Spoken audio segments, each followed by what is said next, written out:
G'day folks, Chris McLean back with yet another episode of the show. And in the studio today, I've got Robin from Norton. They're a Houston-based full-service creative agency that is laser-focused on hospitality. Founded in 2014 and women-owned and led, Norton provides strategy, design, digital and interiors services to local and national restaurant brands. Yes, sir. Robin, thanks so much for dropping by. As you said, obviously hospitality must have been super interesting over the last couple of years with everything that's gone on. But yeah, thanks for dropping by. I'm sure we'll get into all of that and all of the opportunity that you found amidst that chaos. So thanks for jumping on the show. Thanks for having me. It's great. So 2014, you kicked off Norton. What were you doing pre this? Is this your first agency venture? Were you in hospitality? Did you come out of that industry? Why Norton and why the focus on hospitality? Well, I was a chief marketing officer at a restaurant company. We had 3 different brands, all national chains. And prior to that, I had been with another really large national chain and retail. It was really my background was on the client side primarily. Yep. I served a moment or two in an agency in Dallas for a little while, but really my heart and soul was in sort of growing brands from the inside, not just from a marketing perspective, but also, number of units.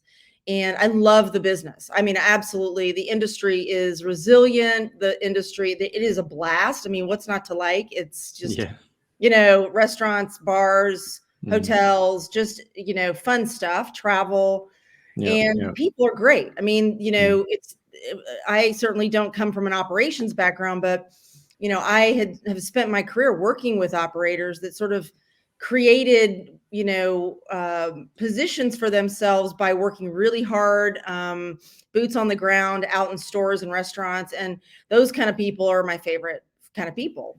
I just love restaurant people. And so, I was with a company where we had gone public. We'd created a new brand. We had acquired a brand. And I don't know, I get a little bored every couple of years. And that job was a great one. I mean, the team that I had, I ran R&D also. So lots of food tastings and product development. But I will say, we had agencies, big ones, small ones. We had an in-house team as well at that job. But I just, I would look around going into different restaurants and certainly friends that I had that were in this industry and just see the design and the creative and the lack of sort of differentiation in the industry, especially the chain environment. Right. Just same, sea of sameness kind of situation. And I'm like, man, every time my creative team, whether on the agency side or the in-house side, would come and bring something to me, it could be as simple as a beverage, menu. I was like, man, this is so good. Like, we really should be doing this for other people. So I started thinking about how we might generate revenue streams in-house, whether it be with our franchisees or somebody else. And then I'm like, been doing this for 8 years. I honestly, I had young kids at the time. They're teenagers now, but at the time they were, fairly young. And I really didn't have a lot of flexibility in my life at all. I was a single parent at the time. And I really needed to create something for myself that was going to work better for me and my family. And also give the industry what I believe the industry needed, which was a fresh perspective and chasing some white space. That's how Norton was born. Yeah, wow. Yes, a lot of us end up building agencies out of necessity or out of seeing opportunity in something that we're already doing. So yeah, I love that story. It's a sort of classic kind of agency story. So what was that transition like? Did you pull some of that existing team across with you, or did you sort of build a new team in in Norton when you launched?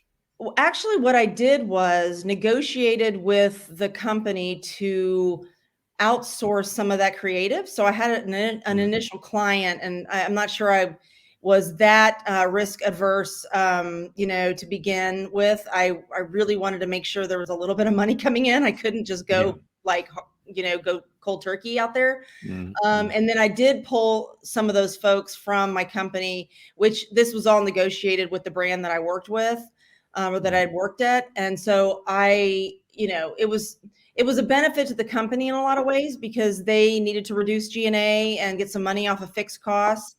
And I was ready to do something else. So, the internal marketing teams ended up reporting in through the brand presidents. And so it all worked out, in the end. And we also had a soft-ish place to go to. So it wasn't a rocky start, but I will say, I had to Google how to start a company. I mean, that's not something I'd ever done before. And it seems sort of like, gosh, Robin, you're a smart, person. Like, I'm like, how would I know how to do that? It's not something I'd ever done. I would always work for someone. So, I tell people all the time, like, there's a lot of people that shouldn't be in business that found a way to start their own companies. And I know that I can do it too, Yeah, if they can, I can too. Yeah. That's a really interesting transition part for a lot of, particularly again for agency owners, because we are a lot of the time the talent or the creative or the designer or the coder, and suddenly we get a few clients and now we're a manager and we're a people person and we're a salesperson and the coffee boy, and we become CEOs, the chief everything officer. And like I said, you're learning the skill of business as well, right? So it's a whole different beast too, working for someone where you've just got like, this is my task, I just do the creative, I can spend all my time just being creative. Now I've got to do finance and banking and accounts and spreadsheets and all this other stuff just to keep the business going. So it's a whole other thing. And as I said, just registering an LLC or setting up a company and right, all that stuff can be sort of traumatizing. How did you get through that? Did you find help? Did you just kind of Google? Like I said, you Googled. Did you just kind of figure it out yourself? Did you have people around you to kind of guide you as to all of the above? I mean, I will say, no question, I did not do this alone. I had really respected folks that I worked with that were like, we would do a lot of, well, what do y'all think we should do? How do you think we should do it? But then I also had sort of legal support. I had I knew a couple people that that did sort of freelance is not right, but just attorneys that would help sort of create contracts. I hired like a little accounting firm. Somebody had told me randomly that I needed to make sure that the books were solid from the very beginning. Advice like, don't put a bunch of personal stuff through a brand new company, all kinds of little nuggets from lots of different people. But I am a very optimistic and hopeful person. So it's not one of those things where I'm like, this is too much. It's just like, this is just things we have to do to kind of keep this thing going, and I don't know. I mean, I think about some of like me posting in my neighborhood Facebook group. Is anybody a CPA? I have a few questions for you. And then people are willing to help out, your neighbors kind of thing. So it was lots of people. I will say the creative team, the four of us, I guess, those folks went above and beyond. They were learning too. They were designers by trade. They didn't do things like sales or capabilities decks, I had done things like an S1. I'd done, like I said, we had gone public. I'd done a lot of sort of corporate-y kind of things. But the creative group really had to figure out how to be in business too, because they were talking to potential clients. And, it was an interesting process. And somebody told me at the beginning, the best time to have your own company is the day you open and the day you close. Or the day you sell or whatever. And the in-betweens is just a whole bunch of work. And that could not be, that is the absolute God's honest truth. Yeah. So if it was easy, everyone would be doing it. Things that can be an underestimation, right? There's particularly, maybe more now than ever, because everyone sees Instagram and you see Gary Vee and you see all these guys, and entrepreneurship is the new black, and everyone's an entrepreneur. Totally. But what is that actually? When you actually start like a business, right? It's a very, very different beast. And as I said, it's hard. Running business is very, very difficult. It's one of the hardest things you'll ever do, but it's also one of the most rewarding things. No question. I mean, it's do, really so. the rewarding piece is the people. I mean, there's no Mm. question. Like watching folks that were our intern become a head of creative, and you know, just the growth in each individual is just mind blowing, to be honest. I mean, because there's an opportunity in a place like this to do a lot of things and wear a lot of different kind of hats. So your growth, and you might be doing random crap that's like, why am I doing this, to the most amazing, you know, project that you can't imagine you ever got to work on, you know? So it's a really, it's a breadth of things for them. Yeah. That early stage agencies can be super fun, where literally all hands on deck and you're building stuff and making stuff and sawing bits of chipboard and delivering events at 4 a.m. and doing all this crazy stuff. But when you look back, you're like, look at all these skills that I've built, right? All these capabilities, all these ways to, this capacity for dealing with stress and overwhelm. There's so much sort of soft skill and stuff that comes out of being in that rapid growth kind of agency environment. So super hard, super rewarding, all that good stuff that we love running agencies for, because it's a pretty different environment. So take us through the last couple of years, because obviously your restaurant, do you just deal with restaurants, or is it bars, cafes, kind of all hospitality? All hospitality. Yes. I mean, we have said from the beginning that we were going to go narrow and deep and really focus on what we know best and what we're good at. We've got people that are, you know, very well-trained and you know, sort of creatives around menu design and engineering and the science and the profitability of that. It's not just about making it look good or on brand, but we are really focused on that, and that's important from a brand identity and a, you know, a sales and marketing perspective, all that. But the acts of God that we didn't really plan on 2 years ago bit us, no question, that day. It was a big spanner in the works, I mentioned. Yeah, it was probably the hardest week of my entire career, no question. And I've been out there for 30 years now, in terms of, you know, out of college. And I mean, it was just about the people. And I'll tell you that the day we had to reduce our force immediately because the industry, you know, the government shut the industry down. We were letting people go because I didn't want to furlough people, because I wanted everyone to be able to get the government support from unemployment and make sure they could keep, you know, and there was really solid, you know, government support here. And so that day, I will tell you, every single person we let go, which was almost half of the agency, came by my office and said how sorry they were that this had happened to me. And that is, I mean, it is like, wait, you're the one that lost your job today, not me, you know. Like, I appreciate so much those folks, because they really wanted us to be successful then. They didn't want us to fall apart, you know. And I did have moments in the beginning where I thought, you know, gosh, it'd be so much easier just to say, you know what, the pandemic did us in. And then I just thought about those folks that, you know, we're saying goodbye, and the ones that were still here. I'm like, I just can't do it. Like, if I'm going to quit, I'm going to quit on a high note, you know what I mean? Where things are rocking and rolling. I am not going to go down with this stupid ship, you know? So we've made it, and we've come out the other side. I think pretty good. Well, that speaks to you, obviously, as a leader, right? That people are, that they come in and apologize to you for losing their positions. So it was one of those, they said, acts of God that people understand. It was unavoidable. Actually, how much of your client base disappeared? Was it everyone just shut down for a period of 6 months, a year? I would say, what did that shut down? We probably lost a little over half, probably 60% of our revenue that week. Like, people even calling saying, I know you did all this work for us, but we can't pay you. So we, even if we did all the work, all these outstanding accounts receivable that I just looked and stared at, and there were some folks that are, just said, whatever I can do, I will pay you back. It's just going to take me some time. And, I just said, let's give people grace and let's use our PPP coming from, the government support.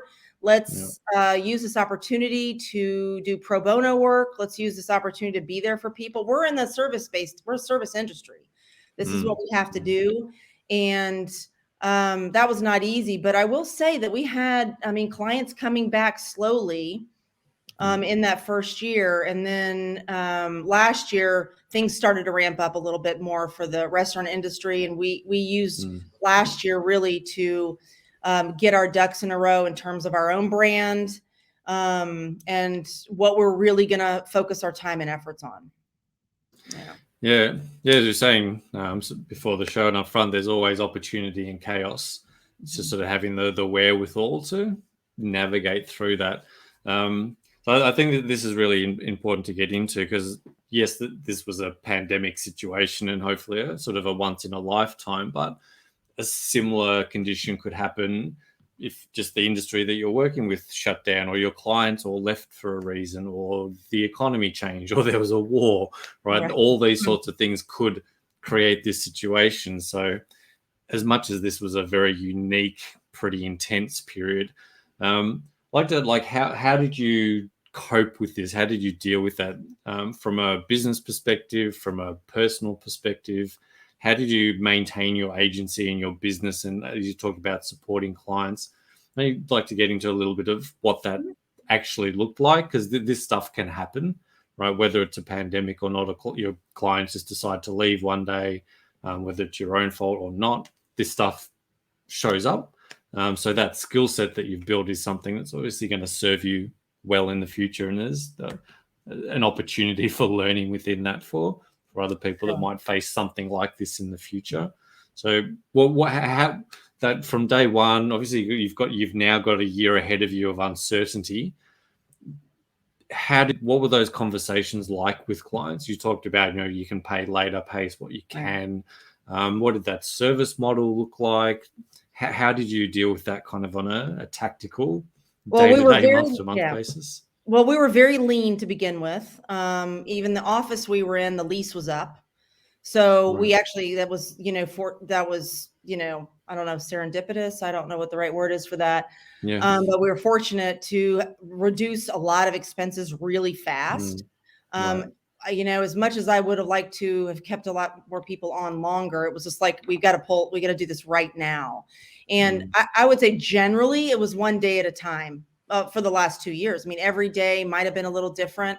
So, we have an in-house accountant now, and, we went from me not looking at, accounts payable or accounts receivables from never to watching that every single day. And the cash flow statements, we were looking at 2 to 3 times a week, making phone calls when we could, and onboarding more work, folks that, one of the things we did a lot of during the first year, because the industry was changing dramatically with regards to third-party delivery and virtual brands. We did a ton of virtual brands.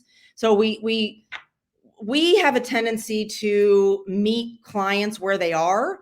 And since we're so ingrained in the industry, we really knew what was going on, right? Like people they're trying to, they've got empty kitchens and empty seats in the front of the restaurant. So what are they going to do? They're going to start to use their kitchens to sell maybe other things or create some new brand or find something that can be delivered. So there was, us watching folks that needed, folks that had never had a to-go platform before. So we were helping them create branded, assets for their new to-go proposition. So we may not have been doing a whole bunch of new menu work or building new restaurants or interiors work or, any of that, but we were definitely doing more virtual, social, digital, and brand at that time. So it did help keep us afloat, I guess. And, we're back this year to 2019 levels, which is a, great thing. But I'll say that we had to, I mean, when I say one day at a time, we really had to decide every day that we were going to just kind of, keep building. I created at the beginning of the pandemic and midway through the pandemic, some sort of guiding principles for the year for us. Things like assume positive intent, right? Like of your neighbor, your person that's maybe your peer here in Norton, or maybe your client. Nobody's trying to screw anybody. We're just like, assume positive intent. We're all trying to figure it out, And you mentioned Gary Vee before, but he's talked a lot this year about kind candor, and that's one of our guiding principles for this year. Let's be direct, let's be kind, and let's make sure we're communicating what the team needs to know. I think just lots of communication too. So that communication pieces and genuine empathy and kindness in this situation, so that we're all going through this together and all kind of figuring out whether you're the client that suddenly now has no revenue. You go, well, we've been working with this agency for so long and we want to help them out. We don't want to screw them over, but we've got no income. So how do we deal with this? What do we do? So everyone, like I said, everyone was trying to figure out. So I like that kind candor and that just genuine open communication as a skill set to build in any troubling situation as an agency owner. The more there can be a tendency, I think, for people to just switch off and not deal with stuff if it gets too hard, or it's a bit awkward now, and just I won't reply, I won't email, and that just snowballs into worse. So learning how to have hard conversations, I think, is a super important skill. And also I'm working on. It's something we build over a lifetime, right? And something that also came of what you were saying, that the people would niche. This idea of niching comes up over and over and over and over. And why would you want to niche? I want to go broad. But I think you've just spoken to a really important part of why niching and why having expertise is because you are embedded in that industry. These people, this is the challenge right now, because I'm in that industry. I understand it. I'm not just trying to Google it because I don't know it, but I've got this new client and I'm trying to understand the industry. You're in it, so okay, this is what they're going to have to do. They're going to have to go virtual. They're going to have to do. And you get more into a business strategy than purely a marketing deliverable, right? So having that ability to step in and have that business now to go, right, let's help you with your business plan. This isn't happening. No one's coming to the restaurant now, so how can we deliver? Let's find you partners. We're working with these guys and they use this delivery partner, right? So having all that stuff, that's how you're going to keep. And how's that played out? Has that, because you've supported and helped those clients in that hard time? You said you're now back to 29 pre-pandemic levels. Did you find that was an uptick, that people like, thank you so much for helping us out, now we're back and let's go again? Well, I'm not sure that's sort of this direct line from A to B necessarily. I wouldn't say that, well, we helped that client out, so now they came back. I would say it's a general sense of this is who we are, and we're really clear about it. And, we're not going to do work for free. We're going to stand on our own 2 feet. But you know what? We went through it too, and we get you. Yeah. Like, we get it. And so I am getting a lot of recent new business calls from folks that have heard about us through the pandemic, by doing different things, whether, working with certain clients, or, we started doing a little bit more posting on LinkedIn and doing a little bit more marketing. Honestly, I think I went through a transition too during the pandemic. I mean, I think we all did, but I really went through one, which is, damn, we're good, and why we don't go take credit for that. We never submitted to award shows. We never promoted ourselves unless we went to like a restaurant conference or something, or a marketing conference. Yeah, right. We didn't go to design conferences and things like that, and we never really sort of waved our flag very much. We're like, oh, we're very humble people. We don't go talking about all the things we do, and I'm like, gosh, I'm a chief marketing officer. I know better than that. Like, it's okay to be good at what you do, but sometimes, we need to wave our flag and say, so I think that's helped too. People are like, wow, I didn't know you did that. Or, oh gosh, you know what? I have a friend who's also a CMO over at one of your clients, and they said I had a call from a CEO from one of our clients, and last Friday afternoon, and he specifically did tell me, I mean, their budget was very like nothing. They're a buffet concept, so you can imagine they really shut down. And he called me Friday afternoon and he said, I just want you to know that we are so grateful that you stuck by us during the pandemic, because a lot of their vendor partners just said, you know, hands off your buffet, I'm out, you know. And some of the people that worked there even, you know, and they really had nobody. And we stuck by them. We didn't charge them very much, you know, mainly because they couldn't pay it, but it was like, here's what we can do for you for this. And now they're one of our biggest clients.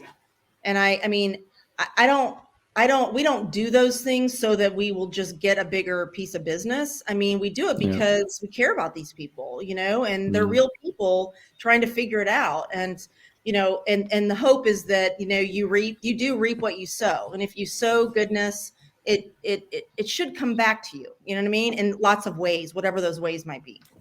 Yep, absolutely, 100%. And yeah, nice closing message there, I think, to sort of wrap up the essence sort of this show, that particularly the last couple of years has really shown the necessity for that genuine caring, genuine empathy, and just genuine human connection with the people that are your clients, right? And it's not just business. It's never just business. Never. There's always, on both sides of a business, there's human people. There's people. That's right. Yeah. So being able to, as I said, communicate well, have empathy, genuine concern, as well as having a business backbone to it, which is obviously important. Yeah. And understanding your P&Ls and all that kind of stuff. But yeah, the more human, exactly. But the more human to human you can be, there's certainly a theme that I've sort of noticed a lot of agencies have sort of either had to pick up or learn or sort of adapt to over the last couple of years, particularly. Let's hope that's a big trend people across all. Yeah, hopefully it's something that's here to stay. That's right. Thank you so much for dropping by. If people do want to connect with you, find out more about you, where are some of the best places for them to come and find you? I mean, any one of these places you're showing here, obviously our website, but me specifically is through LinkedIn. So you can just shoot me a message. I'm on it every day. So just looking around, watching news and all that. So I think that's a great place. I think our contact information is all there too. But I really enjoyed this, Chris. Thanks. Yeah, thank you so much. It's always good to get into different industries and sort of see how people have, obviously the last couple of years, how people have dealt with it and what that looks like going forward, and the sort of the skills that you build out of chaos, right? That's right. Until you go through something like that, you don't really know what you're capable of a lot of the times. So I think it's fun to sort of tease out this stuff and sort of see how you've gone. And it sounds like you're back to good levels, and wishing you all the best moving forward. And hopefully hospitality and all that good stuff is sort of here to stay and roaring again for the amen to that future. Thank you so much for dropping by. Thanks everyone for tuning in, and till next time, we'll catch you on the next one. Thanks so much, Robin. Thank you. Take care.